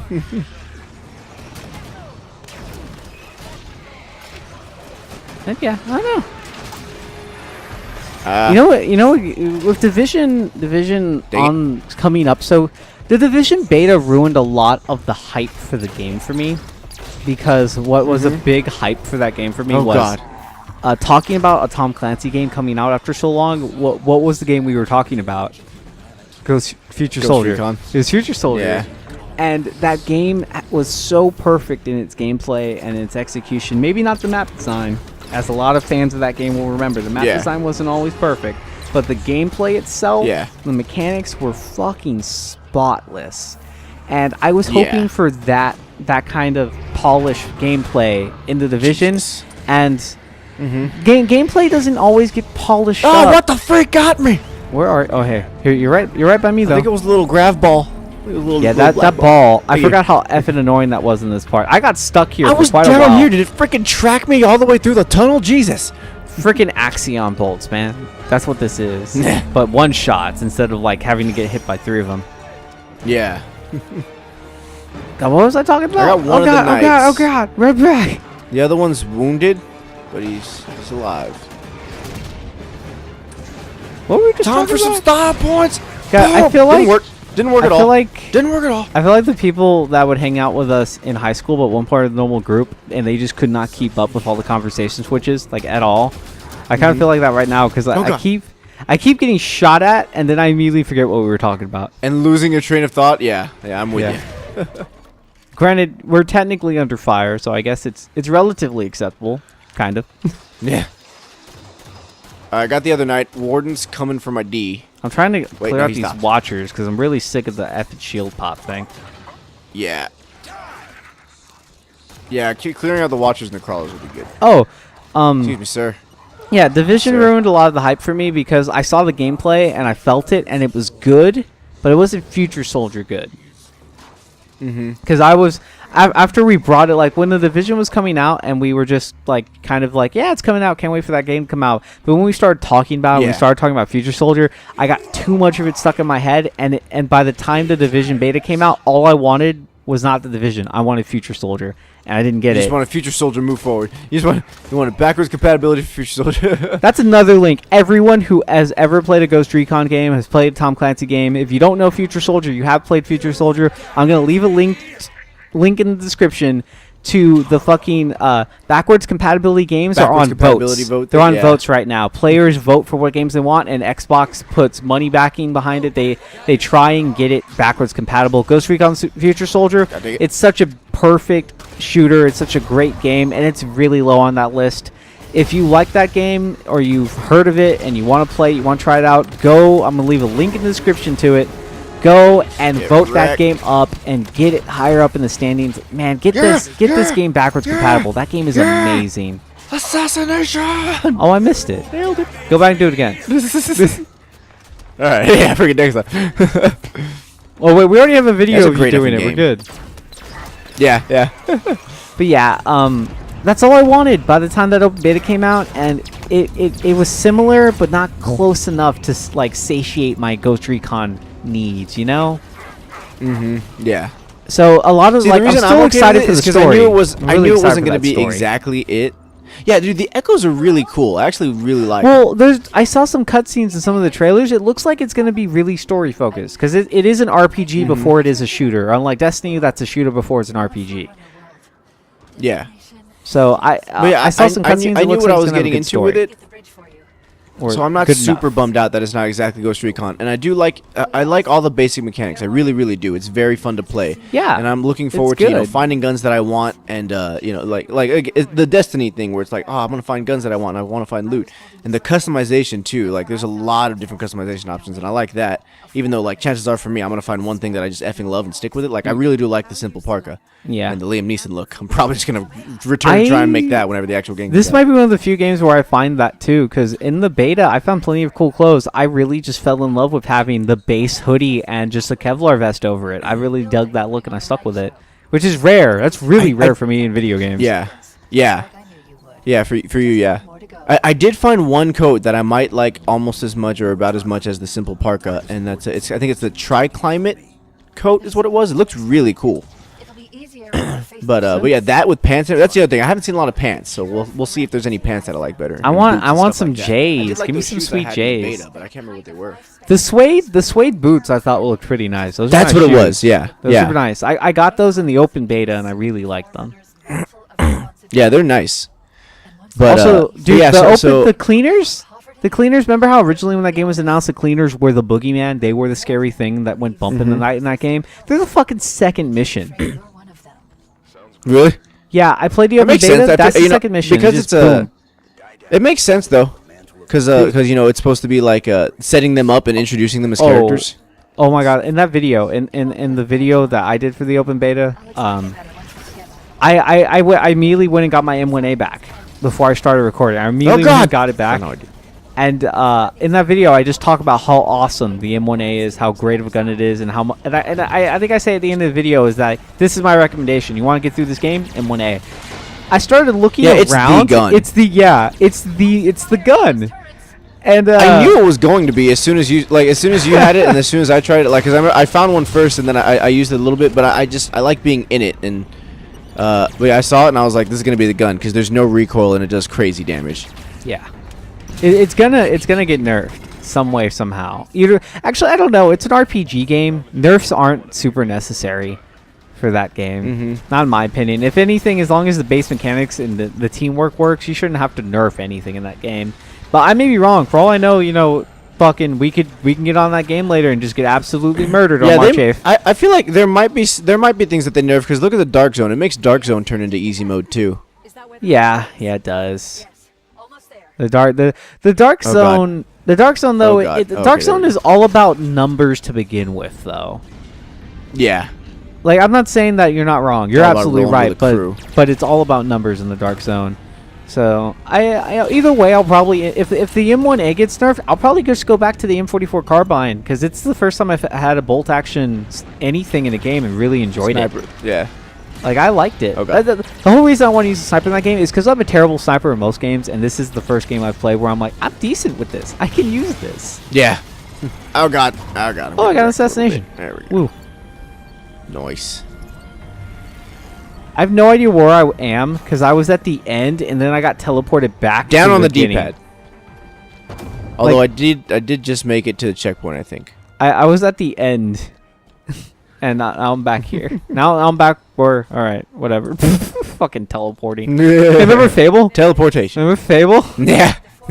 Forget. So, hey, wait. This isn't. We're not fighting. Yeah, we're not that late into the game. We're not fighting fucking like 30 wardens right now, right? That's later. That's way later.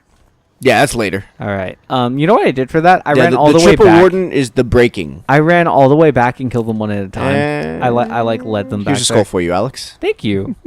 Reunion skull. Oh crap! There was 2 on this map. We'll get one later. I definitely. I know for a fact we skipped the first one. Yeah, we can get it later. Yeah. When we're actually going through to get every co-op achievement, all the fucking special things. Yeah, but after my Division hype got a little squashed, like I still like it's a good game. It's just that I built up this because we kept talking about Future Soldier. I built this perfect image of what the Division story was and its setting with that combat system, and I didn't get that combat system. I got it, like you said, it's a good combat system. It's fun. It works great. It's just I love Future Soldier too much, and talking about it as much as we did right before the beta came out ruined it for me a little bit. But I'm still it still was hyped. literally like 2 days before the beta came out. I'm still hyped, but a lot of that hype has dissipated because of that. And now what I'm looking forward to is Scalebound, because freaking effing Death Battle and their Dante thing brought up Platinum Games. Platinum Games brought up Scalebound. I'm just like, yeah, Scalebounds. And I'm like, dang it, I'm trying to be hyped about anything. I'm trying to wait patiently. And it's not the games themselves. Other sources are doing it for me. Other like third parties are bringing stuff up that are remotely related. I'm just like, son of a bitch. Yeah, I'm really excited about Scalebound too. I think like right now, obviously, I'm more excited about things that are closer usually because I'm like it's right here and Division is right around the corner. It's a week away. So I'm super excited for the Division because I'm just looking forward to the world. I love the scale. I love it all, and I really the scale. It looks like it's gonna be so the scale, the exploring, the looting. I love it all. I like the little bottle, the sodas you can do for little boost, little like little attributes. I love it. It's all really really cool. I love all the little aspects in it. I love the echoes. It seems like it's gonna be a really fun game, and I'm seeing myself being as into it as I was Destiny to begin with. But I might stick more with it because one, it's third person, which means I'll always get to see my character walk with swag and with my awesome guns. And so that's pretty definitely it seems a little more story focused from what I can gather, because they haven't released much about that story. The fact that there's actual missions and like there's a point that you seem to be going through in the very beginning where you get some pretty direct actual exposition character about interaction. What the fuck's going on. That's weird. Exposition. I have high hopes for Destiny also, 2. I'm thinking it's going to run kind of like a Defiance type thing, where there's constantly story added to it. I don't know about the TV show, but like, oh, that's right. I know there's going to be that agents thing, but I'm just talking about like constantly having story kind of added to it, so that you know at the very least we'll still get fresh new story. That's pretty often, echoes, stuff like that. Defiance did that. It was a great idea, but it was executed so poorly with Defiance, among other things. Defiance was a great experiment that led to games like Division and Destiny, but it was done so bad. Yeah, I'll say this: we had a lot of fun. I had fun. We had a lot of fun with it. Yeah. But that's also because we can basically we can have fun with most games. Like we enjoy gaming for the sake of gaming, so we'll find ways to have fun in basically any game. Even if it amounts to Defiance GTA, is really fun, just killing each other, we can do it. Yeah, that's the thing. As long as you can play with your friends in a game, in my opinion, you can't call it a bad game, because if you're playing with your friends, you're gonna have a fun time. It's gonna be great, and that's why in Defiance we just ran around with people with our cars, and like I got the Nomad, and I was like, my thing to do was just Pac-Man business. I just run up and pretend eating smaller cars. Yeah, because we were just clipped through other players that weren't in the group. Yeah, I remember doing that. I remember us mad dogging people in cars and just circling players who we found alone on the road. That was the game before GTA came out that we just drove around in our cars and we had fun like that in. Yeah. I remember completing the freaking speed trial just to get the Mustang, so I'd have a Mustang. Yeah. That was fun. Oh God, no. That game is a bad it's a bad execution for what it was trying to do, but for what we got out of it, it was absolutely fun, and we got a lot of we got a lot more playtime than a lot of people did in that game. Yeah. By doing nothing. We ran around. We did like the same 4 side quests over and over again.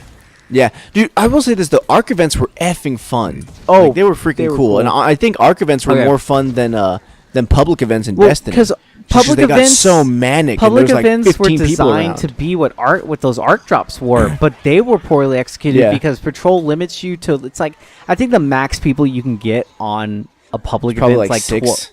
No, I think it's like 12. I think you have 12 guardians. Is on it 12? Okay, I've never had more than like 6. No, or, like it's 5 or 9. 6. I'm pretty sure it's 9. I think 9 is the cap for people in a single instance of patrol, which is really low because like our arc drops, it was a massive boss like with like 50, like, there were 100 some legitimately, people like fighting 24 one freaking thing. people there. Which, yeah, it was crazy doing it too. Like it was so much fun watching you and like you said, like 20 or 50 other people, or whatever, running around and gunning things down. It was so much fun. It was really cool. And it was chaos. really so cool fun. being like rolling in with your team, with your crew, and seeing other crews roll in, and y'all all merged to become one big crew. Yeah, big crew. Yeah, it was cool. Yeah, it was effing sweet. It was I miss freaking that taking game the now. gangs of LA and uniting them to fight the government. That's what that was. Yeah. but yeah, like I said, with Division, I'm super excited for that. And The Division has a similar Was it- experience in the also- Dark Zone. If you get enough good agents to rally yeah, if you get together. a crap ton of people. I really But, hate that I didn't get that on. I don't think I've mentioned. No, I think I mentioned in that video that I had a crew of 17 people, all good agents, hunting Yeah. down fucking rogue. That was beautiful. That was so cool. I can't aim right now. But yeah, and like I said, I in my head, nothing is going to be Ghost Recon Future Soldier except for Ghost Recon Future Soldier. Like, other than like them either like a legit 100% reskin or them re-releasing it for the one. Like, nothing's going to be the glory that game was for PvP. A sequel made by the same company. For the story was Be good. pretty fun. It was Yeah, it was the cool. story was pretty fun, and the execution, and everything for it was pretty awesome. But obviously, it was mainly the fact that you could be almost as tactical in the PvP. That was the coolest part about that game. Yeah, But, it was definitely so, really. so that's why really it good didn't game. dull the Division for me too much. But and the same reason it doesn't dull, like, I'm really excited for Ghost Recon Wildlands because it's gonna be us 4-player, barreling through an open world story mode with guns with our character. I'm super excited for that too. 'Cause Yeah, it's just it'll be an open world tactical shooting adventure, and it'll be super fun. So I'm excited for every single one of those games individually. I love Ghost Recon for what it is for Ghost Recon Future Soldier. I'm excited for Wildlands for what it's going to be, and I'm definitely excited for the Division for what it's going to be. Like I can't wait for that game to come out. We're so close, Yep. and I'm gonna like I said, I see Okay. myself Oh, being yeah, as okay. into it as I was into my turn now, motherfucker. Yeah. Yeah, I can't shoot him. There we go. dying. Yeah. Thank you, Vale. Yeah. I think But, another reason why the Division hype died down for me might just because of how close it is. Now that I think about it, I think hype dies down for me once a game is like when it's the further away the game is, the more hyped I probably will be about it. Because one of my favorite things about new games isn't just having another game to play, but it's following. Because me, I love development. I like getting into who writes Yeah. the game, who does mocap, what voice actors it has, what programmers or level designers they have working on stuff. I love looking at all of that. And my favorite thing about a new game is seeing who's working on it. And I think after so long, like, there's no more new information for me to get until the actual game is out, and then it's about the actual game and less about its development. So maybe that's another reason why I'm so interested in Scalebound, is because having Dante flash back at me and remembering how much I love that story and how much I love that game and how much I like Platinum Games, or at least that one developer in Platinum Games, the guy who came up with Dante and Bayonetta. I really want to see what comes out of this, and I really hope that, god dang it makes enough money so somebody can buy back Devil May Cry rights, so we can get Devil May Cry 5 at some point. Oh god, that was close. I've died so many times. Me, not paying I'm attention. the same way with things getting close as I am with like books. When I'm reading a book and flashback, that's another thing I like doing when I'm just laying on my bed is I can read a book, because reading it up front while there's a bunch of people isn't always the best thing to do. But I can play a video game when I'm surrounded by people. But reading a book, I like I can read a book and listen to music. I can read a book and watch TV. I can't read a book and talk to people. It's weird to me. Yeah. But yeah. So I like when I'm reading a book, the closer I when you get to that middle part of the book, and there's about the same amount of pages in each hand when you're holding the book up. You're like, this is so fun. And then you get towards the end of the book, and there's 15 pages left, and you're just like, I'm almost effing done. I'm so close. I'm just like, it's almost over. Like it's just like I'm so close to finishing it. That's how I get with video games. I'm like, oh, it's so close. I just gotta wait for it a little bit longer. Yeah. Huh. Games are such an interesting thing. Yeah, that's right. Step on it. Freaking do it. Grab the turret. Grab the turret, you prick. Yeah. Oh man. Boop. Well, we just crossed the hour and a half mark a little while ago. Yeah. How much of that you think is actually the how much of when do you think we started like into our actual recording? We started pretty quick this time. Usually we have like 5 or 10 minutes, but we got in I'm pretty pretty sure fast. it was maybe 5. I want to say maybe 5 minutes because we had the introduction and everything, and then like there's some dead zone of us running around the town. But Jesus, if I could aim, it'd be really nice. It's kind of hard to aim. But still, there's still some. Yeah. Well, but there's still some audio there that's necessary and useful. Yeah, and I'm surprised. Then this is probably some of the most engaging and most consistent amount of commentary we've ever done in the video, just between you and me. Yeah. That's because my goal when we do things is to keep audio going one way or the other. That's why I'm usually the one that doesn't shut my mouth when we have like group recordings and stuff. And then that coupled with the fact that you and I are kind of the ones that end up alone with each other more often than not. So we're the ones that talk more about stuff, and we kind of have our hands in more pots than the others, in my opinion. Yeah. Like just about topics that we can pull out of our hat to discuss. So it ends up being just like when we hang out where 45 minutes later we're still here like we're like, yeah, I should oh dang it, I'm so sorry. Yoinked. No, I'm sorry. No. Like I witnessed it happening and I stopped, but it was that last trigger pull, and you know what happened? The last bullet. You snapped his neck and it broke. No, you snapped his neck and it broke his shield, and my bolt went into his skull. Oh, like God. That's what happened. Like because I hadn't gotten through his shields yet. I hadn't. That's why I was like, okay, I'm fine. So you broke it, and like the animation, it brought his shields down before his neck snapped, and I shot him in the face. That'll be cool. I'll watch this whole video just to see that last bit. That sounds pretty cool. That's tactics. Yeah, we could use that as tactics. Anyways, this is my whole. I think we're winding down now. We've gone through a lot of stuff. We have plenty more to talk about, especially with video games. There's so many different games coming out, so many different development studios. Once we go into video games and like nostalgia and thinking about video games that we've played and what we've done in video games and stuff like that. That's when it just gets crazy. Like I said, it gets to the point where it's like, whenever we're hanging out and it's 12 o'clock and you're like, yeah, I should probably head home. And then I'm like, yeah, and then 2 hours later, we're like, okay, now this time for real though. Man, no. Yeah. We get into some really big conversations about a lot of different stuff. Yeah. Real meaty. It might not be prime rib, but there is meat. Plenty of it. It's filling. Yeah, so we have plenty more to talk about. Its girth. You feel its girth. Yeah, we have plenty more to talk about. So we should probably save that for the next podcast. The next two peas in the pod. Quiet. 2 peas in the podcast. Yeah. All right. So for now, that's the end of the first episode of 2 peas in the podcast.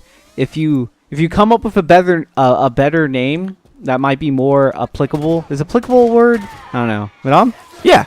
Yeah. If it's more applicable to specifically me and Madam or games or 2 exactly, people. Yeah. Or just specifically us 2 people. And you got a better idea than two peas in a podcast, let us know. Leave it in the comments. And if we select your idea, hey, we'll give you a shout out. You'll win a toaster. The video. F it. I'll buy you a toaster. We'll send you a toaster. F yeah. Or are you buying him a toaster? I'll buy him the toast. You know what? I'll buy them bread. Let's do something cool. This is like you said, this might be the future of the channel. And one of the big things about this channel that we don't talk about, I'm probably going to make a mission statement video about it later, but to touch on it briefly, this channel is about friends. It's about friends playing video games. It's about how video games are such a social experience. And it's about making new friends through games. It's about hanging out. And we want you guys to become friends, not just subscribers. Get off my lawn. Everyone. So we want you guys to not just become subscribers, not just become fans. We want you guys to hang out with us. We want to play with you guys. So hang out. I mean, ideally, if you got recording equipment, we'd love to have you on board for a recording. If that's what I'm getting to. Just since this is kind of starting the future of the channel and kind of what more we want to get into, like more detailed discussions about games, more about friends hanging out, and exactly what is a video game and what makes these things. So if anyone comes up with a really good title for this podcast, if you come up with a good one, we select it. Not only are we going to give you a shout out in the next podcast after we get that new name going, I will send you, or me and Madame will send you, we'll send you a note of thanks to your address, and we will mail you a mic stand and some really simple recording equipment. Just a mic. That way, that way you can join us in a recording and come with us on one of our merry adventures into a video game. What do you think about that, Madame? I think that's pretty good as an added bonus, because this may just be something that happens due to happenstance and what we're going to be doing, in our thing. We may or may not, don't quote me on this, have an extra ticket to a Halsey concert. It's going to be standing room because I ain't rich. but yeah, because me and some friends of mine are planning a trip to a concert, and one of us or two of us might not 100% be able to go, but I'm going to get the tickets for safety purposes anyways, so I might have a ticket to give you all too. I mean, don't talk to me. You can talk to the rest of the crew. Just leave me alone. But we've gone through it. Madame's not the most social yet. Not yet. We'll get there. I can be. I just prefer not to. Yeah. I'm a social butterfly, but I'm a social butterfly with a giant angry face on its wings. If you constantly turn my back to people, and I'm like, if you come up with the name of this podcast and you're a cool guy/gal who doesn't afraid of anything that happens to really love Halo, Madame might really enjoy hanging out with you. But we won't know until somebody wins. So that sounds pretty good. If you come up with a better title that we both like and we pick for the sake of just information purposes, the concert's going to be in Texas in I forgot where it is. New Braunfels, right? Yeah, it's going to be in New Braunfels, so you might want to make sure you're close to that. It's for Halsey. Not sure if you're a fan or not, but it's a concert. Yeah. So if you want to go, if not, it's whatever. Yeah. Again, it's not a guarantee, but if like Alex said, we'll send you a mic and all that good stuff, and I'll think and of you will something be to send featured you in from video me, too. after that. We'll send you a mic specifically so you can be featured in video, and you'll get to keep the mic. Absolutely get to keep the mic and stand. Mic and a mic stand. I mean, I don't know about the stand. I'm just kidding. But yeah, we'll come up with some fun little prizes if you can come up with a name. And hey, even if you don't, maybe we'll have some other fun contest for somebody to weigh in on and hopefully win stuff. Because that like Alex said, it's all about being social, and it's really fun just being able to meet somebody over a medium that you share, be that gaming or even just the fact that it's video game videos on YouTube or whatever it is. It's a fun medium to delve into and just to meet people with, and expand the horizon, see who's watching us and who, for whatever reason, finds us entertaining enough to subscribe to our channel or even watch one of our videos and go through the entire way, especially this one, because Jesus Christ. This is long. This is a long one. Yeah, this is ridiculous. If you made it this far. These videos are probably going to be long because me and Madame can talk. Like, we're still talking. And we said like 15 minutes ago that we were probably going to call it, and this is exactly what happens. It's our usual territory. We're like, all right, that's it, and then we're like, but oh god, he just poked me with a needler and I died. Well, I shot him with about like 30 bullets and he died. You're even. Thanks. Add another like 20. Oh god, there's another one. Aha. But yeah, like that's the whole point of this channel. That's kind of like how we view games. We want to share that with people through this channel. If you like us, share us with your friends, subscribe, be a follower, be a fan, be a friend. And we're going to be trying to get you guys here. If you're already a subscriber, thank you guys so much. I mean, Alex is the one who does, most of the work for the channel. I'm kind of just the quote unquote the talent, and I use that word very loosely. But I'm just here to do recording stuff like that. At some point, hopefully, I will be able to help him out. But he does all the editing and all that good stuff. And I'm just very happy that I am currently along for the ride, and the fact that there are actually even just a handful of people who watch our content and who are subscribed to us is a phenomenal feeling in and of itself. Like, it's not even like we're not even at over 100 subscribers or anything close to that, but just the fact that there's some people who watch it is just an absolutely it's a rushing feeling, and it's very, very cool. So thank you all so much for watching our content. Yeah, thank everyone that subscribe, everyone that's I noticed I keep up, I watch our analytics. There are quite a few of you, a surprising number of you out of our subscribers, because like I've said earlier, so many of y'all are just friends that we know. There's kind of a surprising amount of you guys that are really consistently watching our content and supporting us. And to all of our friends in real life who do that, thank you guys a lot. and it is really cool to hear you guys quote something from a video. Like, you have no idea. I have a Madame moment, and the inside of me goes, woo! It's really cool. And yeah, it's great. Honestly, being a part of the vast thing that is the internet is very awesome. And when you've got somebody who can recognize, or when you can make a joke about yourself that's also on the internet, and your friends get because they're like, "Hey, I saw that video of you guys." It's a pretty amazing feeling, and that's just for our friends, like not even for a stranger. Oh god, Alex, bye. Hey, since we're kind of raffling off, well, not really raffling, but the winner of our neat little on the spur contest is going to get a mic Sweepstakes to join our sweepstakes to join us in a video, get their own microphone and mic stand, maybe some quotation marks there, maybe get some Halsey tickets. Yeah, maybe. Do you think should we really be two P's in a podcast, or should we be like name pending podcast? Name pending. I did it again. Wait, I'm alive. We're good. Where are you? I don't know how to get back up. Well, now you're dead. You know what? I'm gonna be the ballsy one. I'm gonna say 2 P's in the podcast. We're bringing it back. There's some guys who may or may not. I don't think they have the rights to it, and they haven't used that name in a while. They've apparently gone on and done bigger and better things, though. So congratulations to those guys. I think Alex was telling me that they may or may not be like what did you say, like radio hosts or something like that? Yeah, one of them Which is to me, absolutely honestly, I feel like radio is a host. celebrity That's pretty cool. In and of itself. That's awesome. I always thought that people Hometown who become celebrities, radio hosts dude. Like pretty cool. Monty Montana. Yeah, it's Monty awesome. Montana. It's freaking sick. So hopefully, they won't mind us, taking over their mantle, and hopefully we can live up to it because they were British, so they must have been pretty cool guys. At least until someone wins our sweepstakes and picks us a new name. Oh shit! I jumped off. Yeah, we'll call it 2 P's in a podcast. And we'll put it in quotation marks, or we'll put an asterisk on it. I like an asterisk. I don't know. Well, I'll decide that when I make this. But yeah, that's good. Until someone wins a sweepstakes. If I can't, if I can't, again, I feel super bad that I brought this up, and now I'm just stuffing my own foot in my own mouth.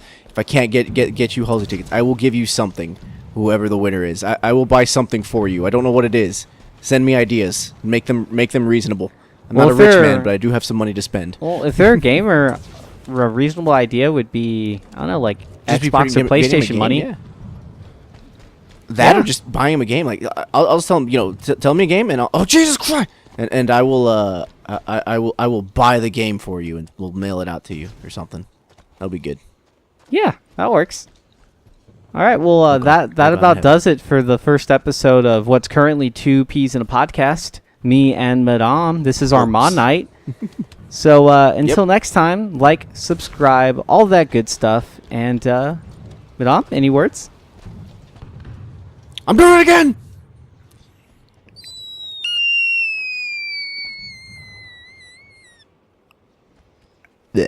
I'm back. Bye.